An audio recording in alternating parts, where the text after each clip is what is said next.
Hello and welcome to another House of Wisdom video, and today we're going to be looking at a Daryl Ralph mid-tech or production made by HTM, which stands for Hand Tech Made, and they're based out of Forney, Texas, here in the great old United States of America. It is the gun hammer with the Torpedo style blade, and it's a Daryl Ralph creation, and we're going to talk about it. We'll get into the specifications first. The blade length is 3.5 inches. Its handle is 4 inches, giving a total knife length of 4.5 inches. The weight of the knife is a little heavy at 5.2 ounces. We have some other knives to compare it against. Here is the Benchmade 940, and the gun hammer is a little longer than that. We have the Gonzo G 753, which is a little longer than the gun hammer, and a Spyderco Delica, which is a little shorter than the gun hammer, and the Ontario Carter Prime, which is about the same size as the gun hammer. The blade on the gun hammer is a S30V steel. Some of the newer ones use S35VN steel. It's in a drop point configuration.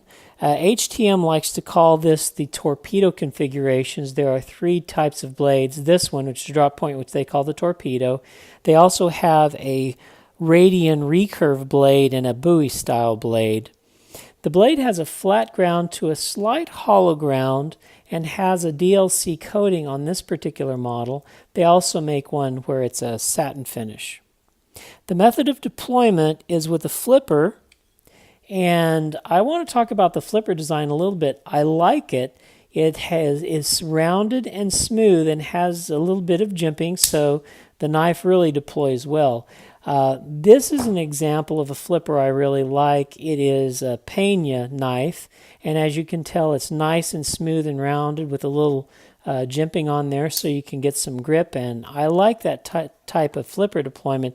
Here is one that is often done, which I don't like as much. The flipper just comes up to a point, so when you press your finger against it, if you button push it, it presses against you and it hurts a little bit, to be honest. Whereas you can button push this all day long, and it's not going to hurt you. So, kudos for the flipper tab shape. The method of deployment, this is a spring-assisted opening. It also comes in just a regular flipper opening, and you can deploy it either with the flipper or it has thumb lugs here. You just give them a little nudge, and I call them thumb lugs because they lock up against the frame and they're the blade stop as well as being a method to deploy the knife.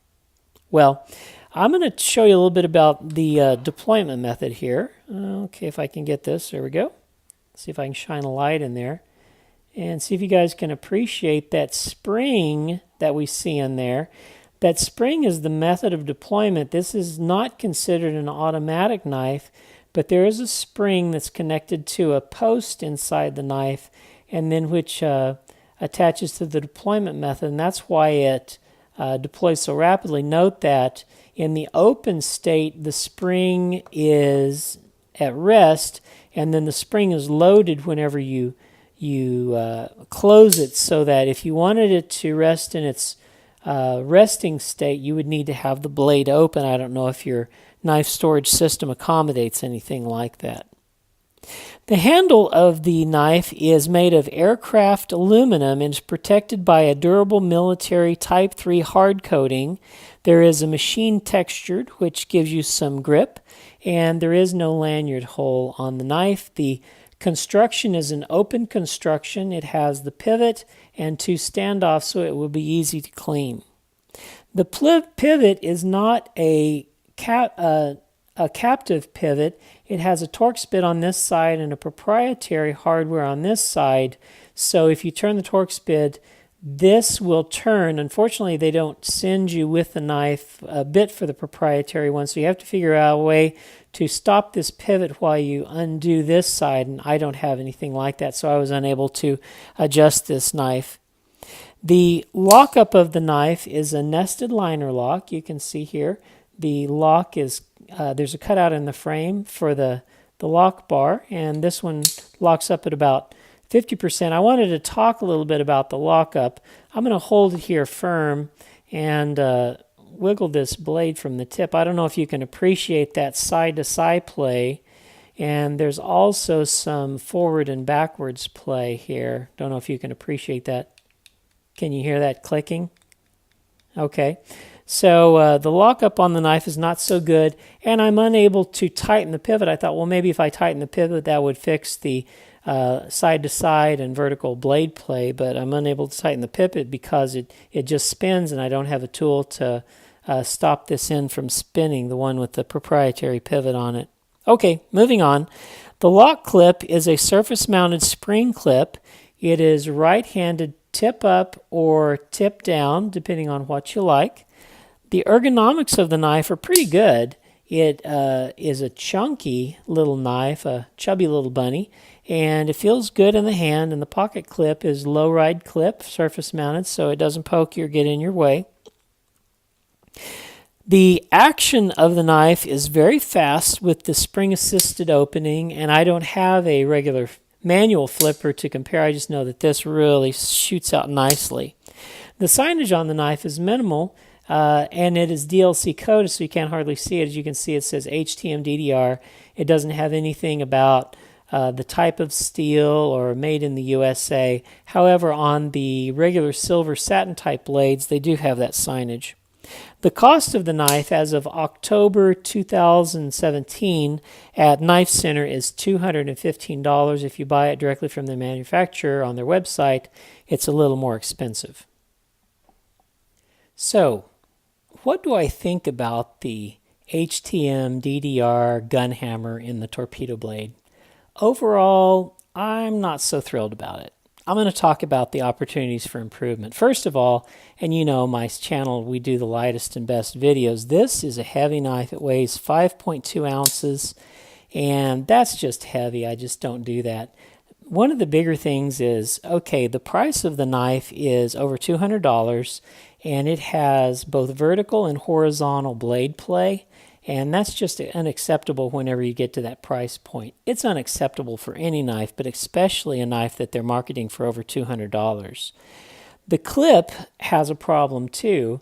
As you can see, if you put your pants in there, you have a good inch sticking out of your pocket. So if they would have put on a loop over clip, I think it would have been hidden in your pocket much better. And the pivot, you need to choose what you want. You either need to have a captive pivot if you do a proprietary pivot on one side and a Torx bit on the other so that you can unscrew it without it spinning, or you need to have Torx bit on both sides, or the third option is include a proprietary pivot tool so that we can undo it whenever we have it. It's just, I was hoping to be able to fix the blade play by tightening the pivot, but I can't work on the knife because of the proprietary pivot and lack of pivot tool. And then the deployment spring, really to store this thing with the spring in a relaxed manner, you need to store it in an open fashion, and I really can't see that in my Pelican case. I just can't do that, and I wonder if I store this closed after years with the spring in its stretched position, will the deployment be as good now as in a few years as it is now? And I just don't know that answer. But what do I like about the knife? I don't want to totally slam the knife because I really like the flipper tab configuration, and I wish more knife makers would make a rounded flipper tab that doesn't poke into you, that you can light switch, but you can also button push without hurting yourself. And the finishes I like, they're indestructible, and they're hard use knife finishes. The military Type 3 hard coating on the handle and then the DLC coating on the blade are just really nice. I like them. But in summary, I honestly can't recommend the knife. There are positive things like the configuration of the flipper tab, the hard coatings on the handle and blade, but the negatives far outweigh the positives to me. I'm going to give you an example of this Gonzo G 753. I haven't done a review on this, but this is a $17 knife, The steel isn't quite as good at a 440C steel, but it's around the same size. It's a really big knife, just like the gun hammer. The handle is made of a G10 with a carbon fiber overlay. The hardware is anodized titaniums, as is the thumb stud. It's an axis lock light knife, and the interior stainless steel liners are milled. That makes it a light 4.4 ounces. Remember, the gun hammer, about the same size, is 5.2 ounces, almost a full ounce heavier. So what I'm saying is, I think that this $17 knife is a superior knife that you can get on DHgate to this $215 gun hammer knife. But there are other options in the market if you didn't want to go the low-end Gonzo. You could get a Carter Prime from Ontario. This is a chunky knife and would be very similar. Titanium handles, flies out well, has this cool knife blade and stone-washed, acid-washed finish. And this is a really good knife and functions very well. And let's talk about something that has a little better history and a little bit better DNA. The Benchmade 940. You can get the G10 version of this for $160, and this is $215. I just think there are many different options that would give you a superior value than the HTM-DDR gun hammer.